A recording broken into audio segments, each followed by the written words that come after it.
Hello প্রিয় শিক্ষার্থীরা, কেমন আছো তোমরা সবাই? আশা করছি ভালো আছো।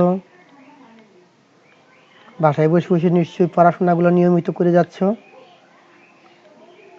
করোনা দুর্যোগকালীন সময়ে সারা বিশ্ব যখন বিপর্যস্ত, পৃথিবীর অন্যান্য উন্নত দেশ সহ সকল দেশের মতো বাংলাদেশেও সেই করোনার ছোঁয়ায় আজ করোনায় আক্রান্ত হয়ে ক্লান্ত হয়ে পড়েছে। আর এই করোনার মহামারী থেকে তোমাদেরকে নিরাপদ রাখার জন্য শিক্ষা প্রতিষ্ঠানগুলি আপাতকালীন সাধারণ ছুটির মধ্যে রাখা হয়েছে, যাতে তোমরা শিক্ষা প্রতিষ্ঠানে পড়তে গিয়ে করোনায় আক্রান্ত হয়ে না পড়ো। কিন্তু প্রতিষ্ঠান বন্ধ হয়ে থাকলে কি পড়ালেখা বন্ধ হয়ে থাকবে? থাকবে না। তোমরা বাসায় বসে বসে তোমাদের বইয়ের সিলেবাস ধরে ধরে তোমাদের বইগুলার লেসনগুলি শেষ করো। আমাদের অনলাইনে আমরা তোমাদেরকে তোমাদের সিলেবাসের প্রয়োজনীয় পাঠদান সম্পন্ন করার চেষ্টা করছি, তোমাদেরকে গাইডলাইন দেওয়ার চেষ্টা করছি। তোমরা আমাদের ক্লাসগুলো নিয়মিত দেখো এবং আমাদের যে গাইডলাইনগুলো আমরা দিই সেগুলো ফলো করো, এবং আমরা যেদিন যে বাড়ির কাজগুলো দিই সেই বাড়ির কাজগুলো করার চেষ্টা করো, আর আমাদের ক্লাসগুলি সবসময় দেখার চেষ্টা করো। তোমাদের সবাইকে প্রাণ ঢালা অভিনন্দন, স্বাগতম। আমি মোহাম্মদ আলী, সহকারী শিক্ষক, বালুচির এফএম উচ্চ বিদ্যালয়, মাদারগঞ্জ, জামালপুর। আজকে আমি সপ্তম শ্রেণীর শিক্ষার্থীদের জন্য আইসিটির পঞ্চম অধ্যায়ের ৫৫ নং পাঠ নিয়ে তোমাদের সামনে উপস্থিত হয়েছি। চলো দেখি আমরা কতটুকু আলোচনা করতে পারি। মনোযোগ দিয়ে শুনবে। পড়ার মধ্যে মধ্যে আমি তোমাদের কিছু প্রশ্ন করব, তোমরা সেই প্রশ্নগুলোর উত্তর দেওয়ার চেষ্টা করবে আমার আলোচনা থেকে। এখন চলো শুরু করি আমাদের ক্লাস। আমরা এই ক্লাস শেষ করে কি কি শিখতে পারবো তার একটি তালিকা দেখো। শিক্ষাক্ষেত্রে ইন্টারনেটের গুরুত্ব বিশ্লেষণ করতে পারবো। পড়া শেষ করি, দেখা যাক পারি কিনা। শিক্ষাক্ষেত্রে ইন্টারনেট ব্যবহার করতে পারবো, এবং আমি নিশ্চিত তোমরা আজকের ক্লাসের পর থেকে ইন্টারনেট ব্যবহার করে তোমার শিক্ষা ক্ষেত্রে তুমি ব্যবহার করতে পারবে। তৃতীয় নম্বর দেখো, ওয়েব ব্রাউজার ব্যবহার করে শিক্ষা সংশ্লিষ্ট বিভিন্ন তথ্য অনুসন্ধান করতে পারবো। অবশ্যই পারবে, আজকে আমি তোমাদের হাতে কলমে দেখিয়ে দেব। দেখো পঞ্চম অধ্যায়ে তোমরা নিশ্চয়ই বই বের করেছ। তুমি বই বের করেছো না? হ্যাঁ, আশা করছি বই বের করেছ। বই বের করে দেখো পঞ্চম অধ্যায়। দেখো এই ছবিটা আছে কিনা? আছে, গুড। হ্যাঁ, এই ছবি থেকে দেখো আমরা এই পাঠটাই আজকে আলোচনা করব। বই বের করলে তুমি দেখতে পারবে বইয়ের মধ্যে কিছু গল্প আছে। সেই গল্পগুলো আমরা একটু দেখি। দেখো, এটা স্পষ্ট বোঝা যাচ্ছে না, বারিন অথবা জারিন হবে। তার বাংলা বইটি হারিয়ে ফেলেছে। তার সেটি মোটেও হারানোর ইচ্ছা ছিল না, কিন্তু সেটি সত্যি হারিয়ে গেছে। যে বইটি হারানোর ইচ্ছা ছিল না সেটি হারিয়ে গেছে। কিভাবে হারালো? স্কুলে লাইব্রেরি থেকে তার প্রিয় গল্পের বইগুলো আনার সময় হাতে অনেকগুলি বই হয়ে গিয়েছিল, আর অনেকগুলি বইয়ের ফাঁকে তার বাংলা বইটি কখন হাত থেকে পড়ে গিয়েছে সে টের পায়নি। বাসায় এসে তার মন খারাপ হয়ে গেল। তাহলে বইটা পেতে হবে আমাকে। বইটা কিভাবে পাবো? বই ছাড়া তো চলবে না। হ্যাঁ, বই পাওয়ার জন্য আমাদের সরকারি একটা ওয়েবসাইট রয়েছে। সেই ওয়েবসাইটের নাম হচ্ছে nctv.gov.bd। ছোট হাতের NCTV। সরি, আমি এবার বড় হাতে লিখে ফেললাম। হ্যাঁ, কিছু মনে করি, আমি একটু মুছে দিই। এটা মুছে দিয়ে আমি আবার ছোট হাতে লেখার চেষ্টা করছি। দেখো, আমরা লিখি, ছোট হাতের লিখবা nctv.gov.bd। এই ওয়েবসাইট ব্রাউজ করলে তুমি সেখানে তোমার সকল শ্রেণীর সকল বই পাবে। সেখান থেকে ডাউনলোড করে নিয়ে প্রিন্ট করলেই তোমার বই আগের মতো হয়ে যাবে। আর যদি তুমি প্রিন্ট করতে না চাও তাহলে তুমি তোমার ট্যাবলেট বা স্মার্টফোন বা কম্পিউটার ল্যাপটপে রেখেও পড়তে পারবে। আমরা আরেকটা ঘটনা দেখি, তোমাদের বইয়ের মধ্যে উল্লেখ করা আছে যে আকাশ তার বিজ্ঞান বইয়ে পড়েছিল প্লুটো নাকি আর গ্রহ নয়। শুনে সে অবাক হয়ে গেল। আসলে আমিও অবাক, কারণ আমরা যখন পড়েছি তখন জানতাম যে প্লুটো সৌরজগতের 9টি গ্রহের মধ্যে একটি, কিন্তু সেটা 2004 সালে এসে ঘোষণা শুনলাম যে প্লুটো আর গ্রহ নয়। কেন গ্রহ নয়? প্লুটো কোন দোষটি করলো? কি দোষে তাকে বাদ দেওয়া হলো? একটা প্রশ্ন থেকে যে না, তোমাদের কাছে কি প্রশ্ন আসে না এরকম? প্লুটো কি দোষ করলো তাকে গ্রহের খাতা থেকে বাদ দেওয়া হলো? তাকে ক্লাস থেকে বহিষ্কার করা হলো কেন? হ্যাঁ, এটা জানার জন্য আকাশ তার বাবাকে জিজ্ঞেস করলো, মাকে জিজ্ঞেস করলো, ভাইকে জিজ্ঞেস করলো, আরো অনেককে জিজ্ঞেস করলো, কিন্তু শিক্ষককেও জিজ্ঞেস করলো, শিক্ষক উত্তর দিতে পারলো না, কেউ উত্তর দিতে পারলো না। তবে হ্যাঁ, আমাকে জিজ্ঞেস করলে কিন্তু আমি অবশ্যই উত্তর দিতে পারবো। কিভাবে পারবো? আমি ইন্টারনেটে যাব, গুগল মামাকে জিজ্ঞেস করব, বলো তো প্লুটো কেন সৌরজগতের গ্রহ নয়? গুগল মামা আমাকে বলে দিবে। এই যে দেখো, গুগল মামা আমাকে বলে দিয়েছে। আমি কি করেছি দেখো, গুগল মামাকে গিয়ে জিজ্ঞেস করেছি। গুগল মামাকে গিয়ে বলেছি, বলো তো গুগল মামা প্লুটো কেন গ্রহ নয়? তখন গুগল মামা আমাকে সার্চ করে বের করে বললো যে এই প্লুটো গ্রহটি 1930 সালে আবিষ্কার করা হয়েছিল। তারপরে প্লুটোর কিছু ক্যারেক্টার, কিছু চরিত্র, কিছু বৈশিষ্ট্য মাপা হলো। মাপা হওয়ার পর দেখা গেল যে এখানে একটা গ্রহ হতে হলে তার 3টি বৈশিষ্ট্য থাকতে হয়।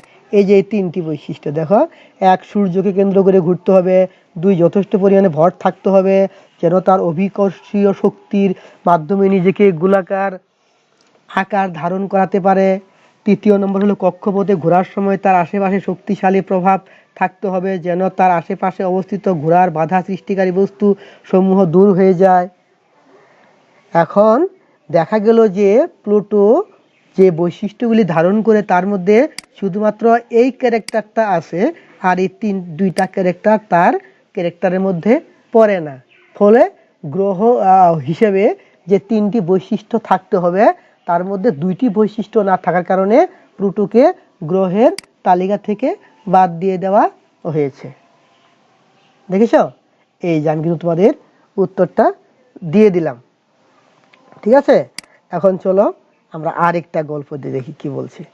প্রিয়াঙ্কা কম্পিউটার প্রোগ্রামিং করছে, কিন্তু হঠাৎ সে একটা জায়গায় আটকে গিয়েছে। একটা বিশেষ ফাংশন সে বুঝতে ঠিক করে ব্যবহার করতে পারছে না। তাকে একটা বড় হোমওয়ার্ক জমা দিতে হবে। এই বিশেষ ফাংশনটি কেমন করে ব্যবহার করা হয় না জানলে সে তার হোমওয়ার্কটি শেষ করে জমা দিতে পারবে না। তখন সে কি করবে? কার কাছে খোঁজ নিবে? স্যারের কাছে খোঁজ নিবে। স্যার তো হোমওয়ার্কটা দিয়েছে, স্যারকে তো বলা যাবে না। তাহলে অন্য বন্ধু বান্ধব তাদের কাছে বলবে, তারা হয়তো পারছে কি পারছে না, যা কারোর কাছে জিজ্ঞেস করার দরকার নেই। সে কি করলো?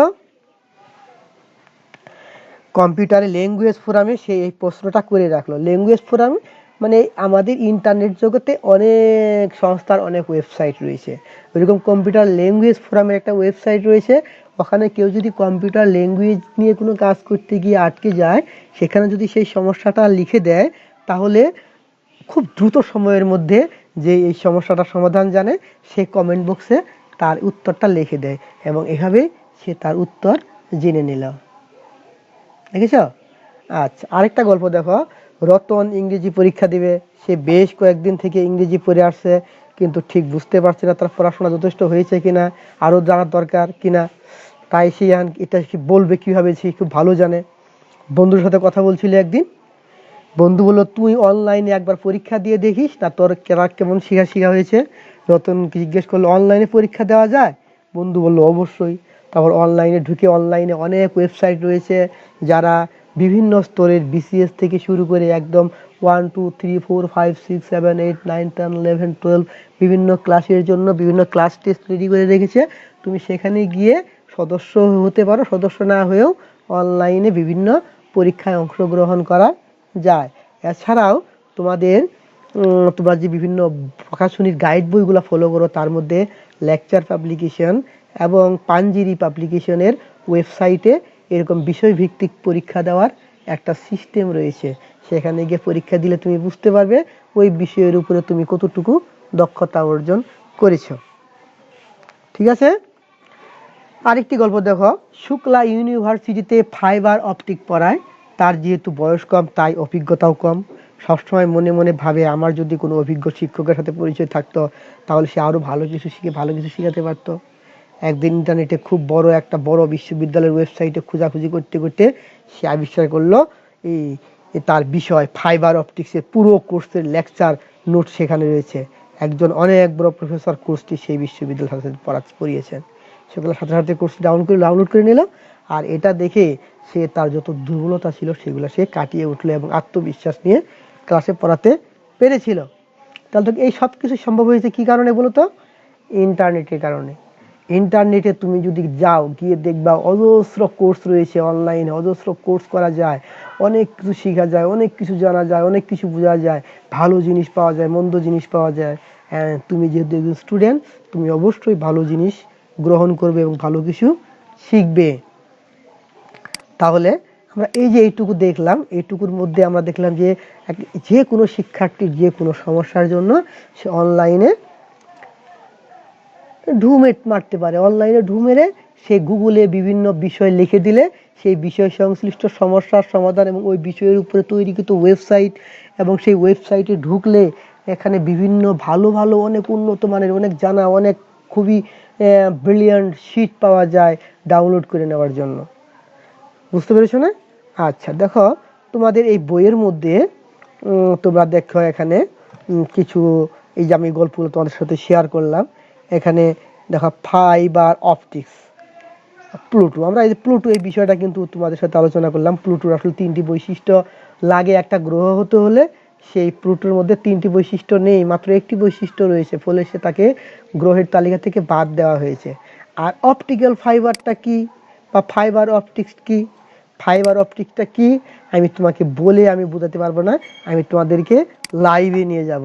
লাইভে নিয়ে গিয়ে এখানে তোমাকে আমি এখানে সার্চ করে দেখাবো যে ফাইবার। হ্যাঁ, দেখো আমি লিখি ফাইবার, বাংলায় লিখি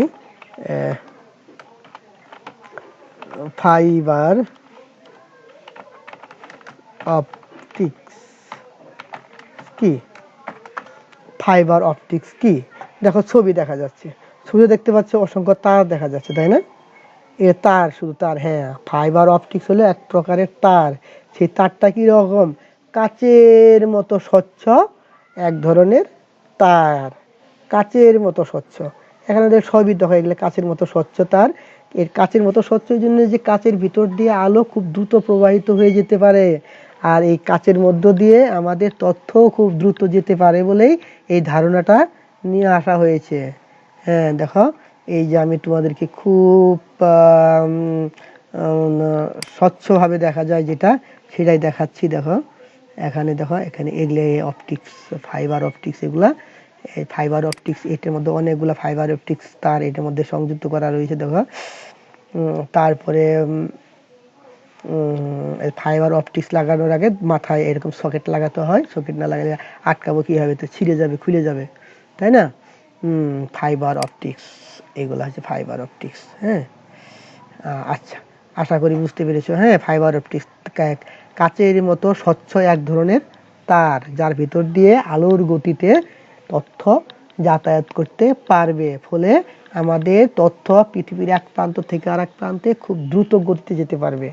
আমরা স্যাটেলাইটের মাধ্যমে তথ্য প্রদান করি বলে আমাদের তথ্য একবার স্যাটেলাইটে যায় আবার ফিরে আসে, এই জন্য সময়টা বেশি লাগে।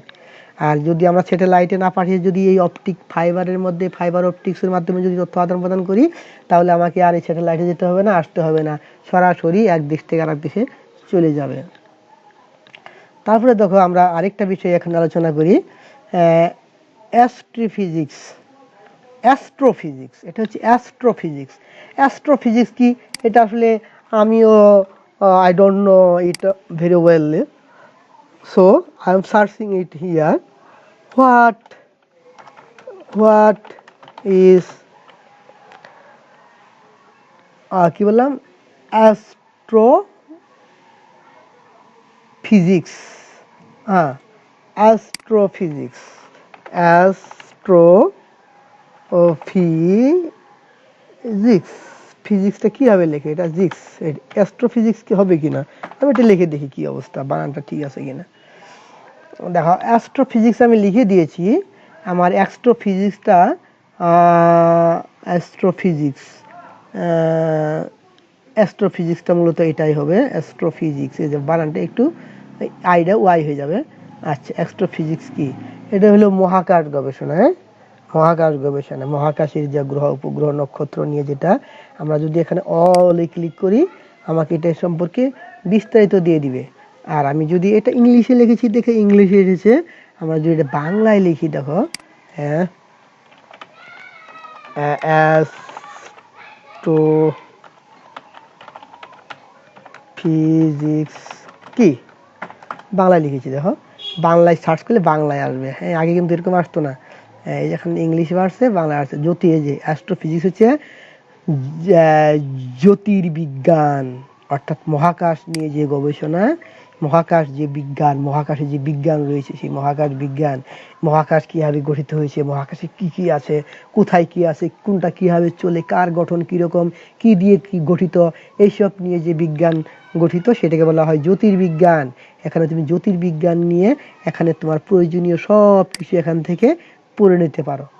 আমি এই তো কিছু আলোচনা করব না, শুধু আমি সার্চ করে দেখলাম তুমি আমার মতো করে গুগলে গিয়ে সার্চ করতে পারবে কিনা। আমি তোমাদেরকে সার্চ করা আবার দেখাবো। দেখো এখানে আমাদের বইয়ের মধ্যে এখানে একটা শিক্ষক নামে একটা ওয়েবসাইট আছে, আমরা এই ওয়েবসাইটে আজকে ঢুকে তোমাকে দেখাবো আসলে এখানে কি আছে। চলো আমরা এখানে ঢুকি। হ্যাঁ, আমরা এখানে লিখে দিই www.google.com এ লিখে দিই, আমি এখানে লিখে দিই শিক্ষক.com। দেখো শিক্ষক.com লিখে দিলাম, এখানে দেখো সে যে শিক্ষক.com, শিক্ষক.com নামে এই ওয়েবসাইটটা আমাদের সামনে দেখো, এই যে আমরা তোমাকে যে ছবিটা দেখালাম বইয়ের মধ্যে, দেখো এই ছবিটা কিনা, দেখো এই যে এটাই হলো একটা ওয়েবসাইটের কি হিরো সেকশন। এই হিরো সেকশনের মধ্যে দেখো কীভাবে আছে, আর আমাদের ওয়েবসাইটটাও দেখো ওইরকমই আছে।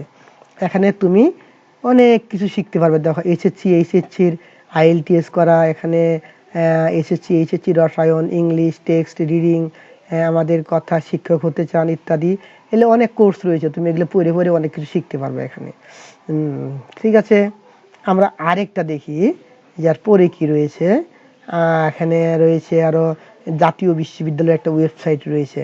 একজন শিক্ষার্থী অনার্স বা মাস্টার্স পরীক্ষা দিয়েছে, পরীক্ষা দিয়ে চলে এসেছে, এখন রেজাল্ট বেরিয়েছে, রেজাল্টটা পাওয়ার জন্য তাকে কি আর বিশ্ববিদ্যালয়ে যেতে হবে না, সে ঘরে বসেই এই ওয়েবসাইটের ঠিকানায় ঢুকে তার রোল নাম্বার দিয়ে দিলে সে তার রেজাল্টটি পেয়ে যাবে।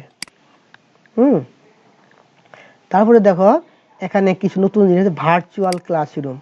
ভার্চুয়াল ক্লাসরুম কি, দেখো ভার্চুয়াল ক্লাসরুমের অনেক রকমের সংজ্ঞা রয়েছে। তা আমি আজকে তোমাদের যে ক্লাসটা নিচ্ছি এখানে ঘরে বসে, আর তোমরা এটা ইউটিউবের মাধ্যমে তুমি ঘরে বসে আমার এই ক্লাসটা দেখতে পারবে, আমার কথা শুনতে পারবে, আমার কাজগুলি করতে পারবে, আমি যে হোমওয়ার্কগুলো দিব সেগুলো করবে, এবং আগামী ক্লাসে আমিও হোমওয়ার্কগুলো তোমার সাথে মিলিয়ে নিব। এই যে ক্লাসটা, এটা একটা ভার্চুয়াল ক্লাসরুম। এবং আমি যে ইউটিউবে ক্লাসটা দিব, ইউটিউবে আমার ক্লাসের নিচে কিন্তু কমেন্ট করার জন্য জায়গা আছে। তুমি যদি কোনো বিষয় না বুঝো সেখানে যদি তুমি কমেন্টে লিখে দাও তাহলে কিন্তু আমি তোমাকে উত্তর দিতে পারবো। এই যে তুমি ক্লাস বুঝলে না, প্রশ্ন করলে আমি উত্তর দিলাম, এটাও কিন্তু আমার যেরকম ক্লাসে কোনো স্টুডেন্ট না বুঝলে প্রশ্ন করলে আমি উত্তর দিতেই, এটা এরকমই। এই যে এটা হচ্ছে একটা ভার্চুয়াল ক্লাসরুম, অর্থাৎ তুমি আমি কিন্তু মুখোমুখি নেই, কিন্তু আমি যা পড়াচ্ছি তুমি কিন্তু তা দেখতে পাচ্ছ, পড়তে পারছো, এবং আমিও জানি যে তুমি আমার ক্লাসটা পড়ছো। এটাই হচ্ছে একটা ভার্চুয়াল ক্লাস, যেখানে নির্দিষ্ট কোনো জায়গায় চেয়ার টেবিল, শিক্ষক শিক্ষার্থীর জড়ো হওয়ার কোনো প্রয়োজন নেই। শিক্ষক শিক্ষকের স্থানে থেকে ক্লাস নেবে, শিক্ষার্থীরা যে যার অবস্থান থেকে ক্লাস করতে পারবে, এরকম ক্লাসরুমকে বলা হয় ভার্চুয়াল ক্লাসরুম। আচ্ছা, তাহলে দেখো এখানে আর টেলিস্কোপ। টেলিস্কোপ তোমরা এর আগে পড়ে আসো। টেলিস্কোপ এখানে পৃথিবীতে বসে বসে ওই আকাশের দিকে তাক করিয়ে একটা যন্ত্র দিয়ে আকাশে কোথায় কোন গ্রহ নক্ষত্র তারা রয়েছে সেটা দেখে। আমি তোমাকে একটা ছবি দেখাই দিই, এখানে টেলিস্কোপের ছবি। আমি দেখি টেলিস্কোপের ছবিটা আনতে পারি কিনা। আমরা প্রথমেই সব কিছু সার্চ করার জন্য গুগলে যাব। এখানে লিখে দিই যে টেলিস্কোপ, টেলিস্কোপ, হ্যাঁ টেলিস্কোপ, টেলিস্কোপ ছবি দেখি একটু। দেখো এই যেগুলো টেলিস্কোপ, হ্যাঁ এগুলো টেলিস্কোপ। দেখো এই যে এখান থেকে চোখ লাগিয়ে অনেক দূরের কোটি কোটি কিলোমিটার দূরের জিনিস দেখা যায়, দূরের জিনিস কাছে দেখা যায়, এটাকে বলা হয় টেলিস্কোপ। এই হলো আমাদের টেলিস্কোপ। আশা করি বুঝতে পেরেছো। হ্যাঁ গ্যালাক্সি, গ্যালাক্সি তো মনে করো যে মহাকাশে থাকা অসংখ্য গ্রহ উপগ্রহ নক্ষত্র, এগুলো গ্যালাক্সি মণ্ডলী রয়েছে। আমি তো ওগুলো এখন পড়াতে যাচ্ছি না, ওগুলো পড়াতে আলোচনা করতে গেলে অনেক সময় লাগবে।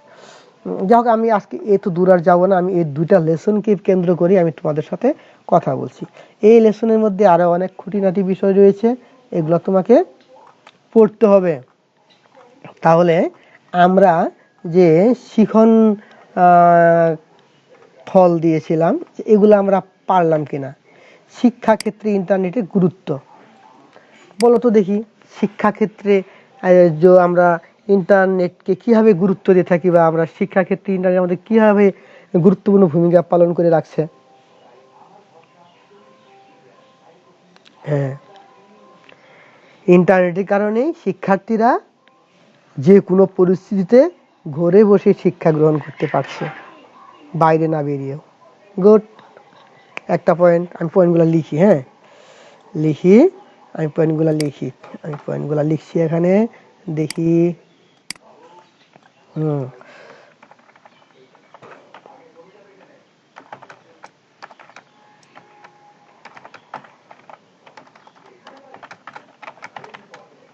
শিক্ষায় ইন্টারনেটের গুরুত্ব। তাহলে বলো 1 নম্বর কি বললে? ঘরে বসে শিক্ষা দান ও গ্রহণ। আচ্ছা গুড। 2 নম্বরে বলি আমরা, হ্যাঁ নিজের সুবিধা মতো সময়ে শিক্ষা গ্রহণ। 3 নম্বর,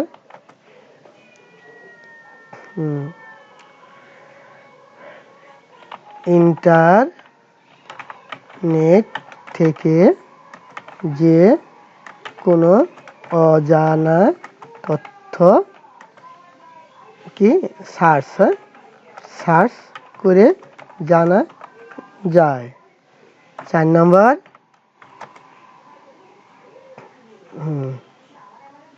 পছন্দের বই ইন্টারনেট হতে ডাউনলোড ও প্রিন্ট করে নেওয়া যায়, 5 নাম্বার, 5 নাম্বার কি হতে পারে?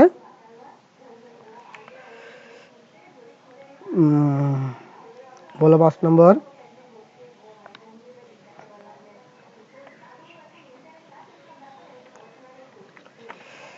কোনো প্রাকৃতিক দুর্যোগে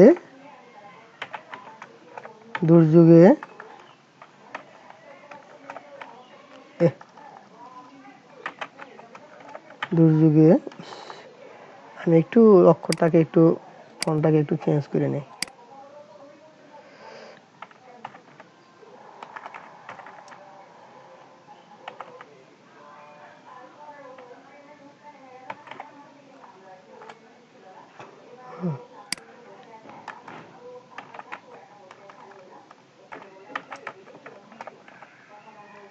প্রাকৃতিক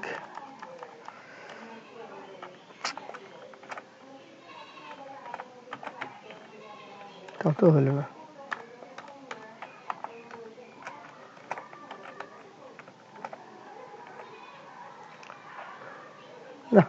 প্রাকৃতিক দুর্যোগ। হ্যাঁ, কোনো প্রাকৃতিক দুর্যোগে হ্যাঁ শিক্ষা কার্যক্রম ব্যাহত হবে না। কি জন্য ব্যাহত হবে না? ইন্টারনেটের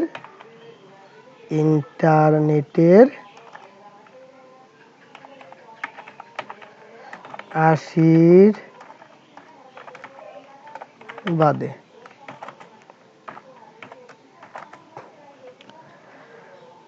ইন্টারনেটের আশীর্বাদে। 6 নম্বর বলো তো দেখি, আরো আছে কিনা?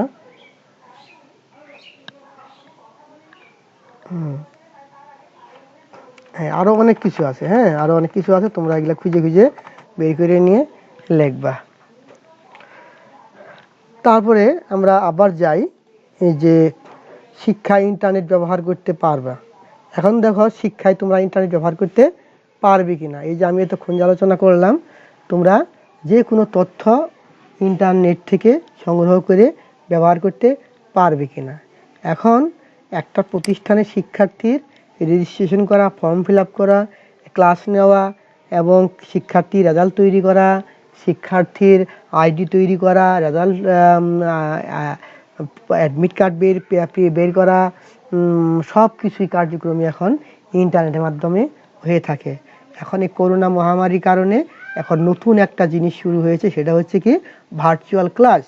আমরা এই যে ইউটিউবে ক্লাস ছেড়ে দিব, সেই ক্লাসটা তুমি দেখতে পারবে।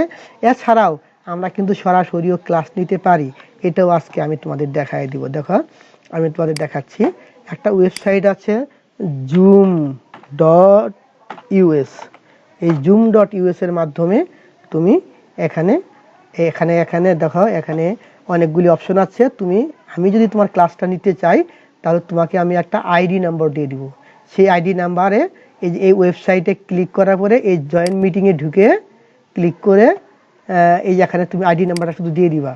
দিয়ে দিলে জয়েনে ক্লিক করলে একটা পাসওয়ার্ডও তোমাকে আমি দিয়ে দিব। পাসওয়ার্ড দিয়ে দিলেই তুমি একটা মিটিংয়ে জয়েন হতে পারবা। সেখানে আমি তোমাদেরকে মুখোমুখি যেভাবে আমরা ক্লাস নিই সেভাবে ক্লাস নিতে পারবো। তুমি তোমার ঘরে বসে থাকবে, আমি আমার ঘরে বসে থাকবো, কিন্তু আমাদের সবাইকে এখানে দেখা যাবে। এর একটা জুম, এটা এখন খুব জনপ্রিয় হয়ে উঠেছে, এই জুমের মাধ্যমে ক্লাস নেওয়া। আরেকটা জনপ্রিয় সাইট আছে, তার নাম হলো meet.google.com। হ্যাঁ, মিট। দেখো এখানে আমার একটা সাইটে চলে আসছে, আমি এখানে যেতে চাচ্ছি না, আমার একটা মিটিং অলরেডি চলতেছে। আমি মিটিংয়ে গেলে হয়তো মিটিংয়ে জয়েন করতে হবে। আমি তোমাদের ক্লাসটা শেষ করি। দেখো এখানে আমিও এই মিটের মাধ্যমেও আমি তোমাদেরকে একটা আইডি দিয়ে দিব, পাসওয়ার্ড লাগবে না, শুধু আইডিটা এখানে লিখে দিবে। লিখে দিলে জয়েনে ক্লিক করবে, ক্লিক করলে তুমি আমার সাথে ক্লাসে অংশগ্রহণ করতে পারবে।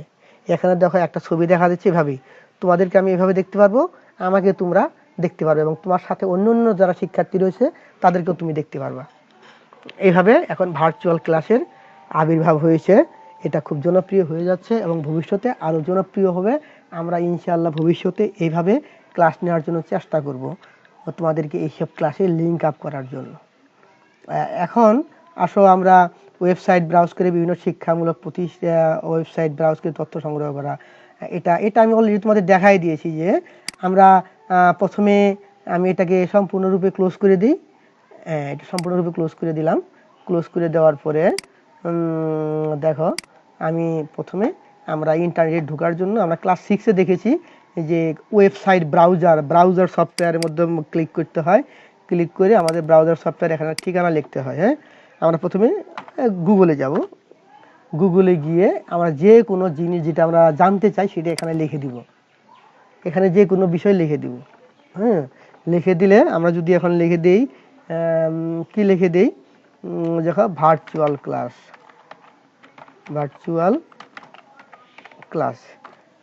ক্লাসটা এখানে লিখে দিলাম। দেখো ভার্চুয়াল ক্লাস সম্পর্কে অনেকজন অনেক মন্তব্য করেছেন, সেগুলো এখানে লিঙ্কের মাধ্যমে লেখা আছে এবং একটা ওয়েবসাইটে সেগুলো জমা আছে। আমরা যদি এখানে বাংলায় লিখে দিই, দিয়ে ভার্চুয়াল ক্লাস কি, দেখো এখানে বাংলায় চলে আসছে ভার্চুয়াল ক্লাস কি। এখানে ভার্চুয়াল কোড, এই যে এখানে কোডের কার্যক্রম যখন এই যে ভার্চুয়ালি হয় তখন ভার্চুয়াল কোড হবে। হ্যাঁ, এখানে আসলে কি জিনিসটা এভাবে আসে নাই, আমাকে আরো সার্চ করতে হবে, ওই সময়টা এখন নেই। আমি তোমাদেরকে আরেক সময় দেখাই দিব। তোমার যদি দেখার প্রয়োজন হয় তোমরা কমেন্ট বক্সে অবশ্যই লিখে দিবে। কমেন্ট বক্সে লিখে দিবে, আমি তোমাদেরকে নেক্সটে এই ভার্চুয়াল ক্লাসই তোমাদেরকে করব। আমি তোমাদেরকে একটা আইডি দিয়ে দিব ইয়েতে ক্লাসের একটা ডিসক্রিপশন বক্সে, তাহলে তুমি এখানে পেয়ে যাবে। এই হলো আজকে আমাদের আলোচনা এবং ক্লাস।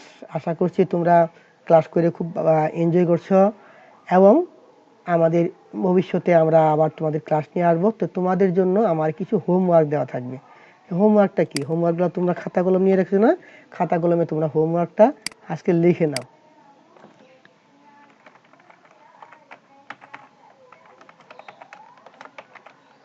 হোমওয়ার্ক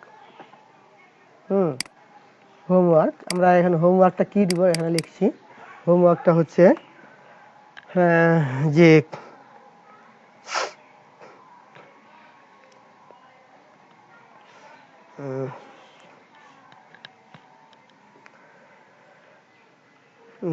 কোন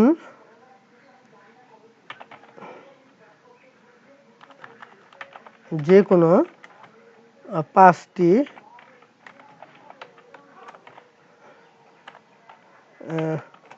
ওয়েবসাইট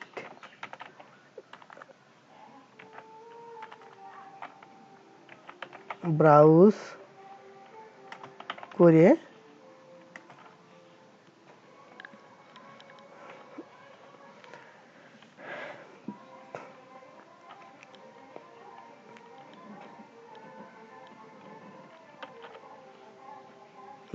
করে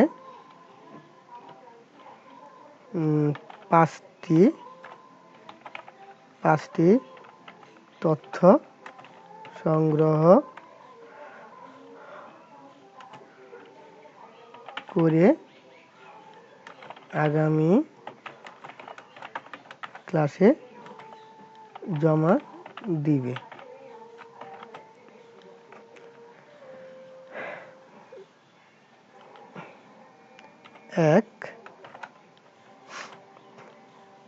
এক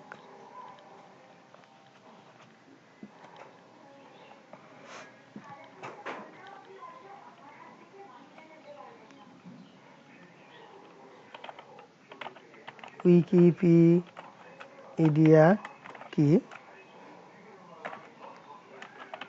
এর ওয়েব অ্যাড্রেসটি লেখো। 2 নম্বর,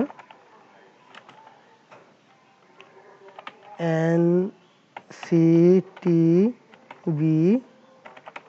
এর কাজ কি? এর ঠিকানা লেখো। 3 নম্বর,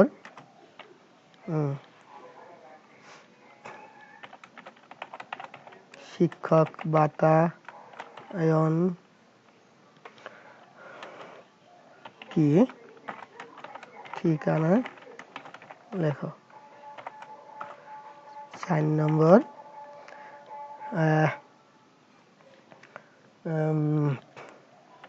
কিশোর বাতায়ন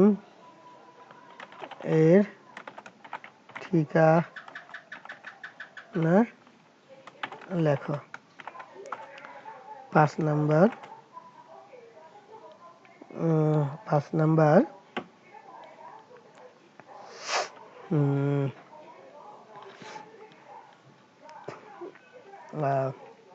ওয়েব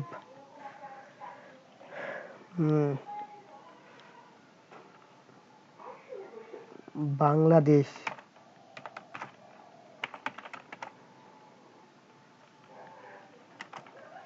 সরকারের জাতীয় তথ্য বাতায়নের ঠিকানা লেখো। এই 5টি কাজ তোমরা করবে, করে আমাকে আগামী ক্লাসে দেখাবে। এটা হচ্ছে তোমাদের জন্য হোমওয়ার্ক। এটা বসে বসে ঘরে বসে বসে তোমরা ওয়েবসাইটে না পারলে গুগলে সার্চ করে করে এগুলা তথ্য তুমি পেয়ে যাবে খাতায় লিখে। রাখবা, আমি আগামী ক্লাসে তোমাদের এগুলো দেখব। ধন্যবাদ সবাইকে, সবাই ভালো থাকো, সবার জন্য শুভকামনা।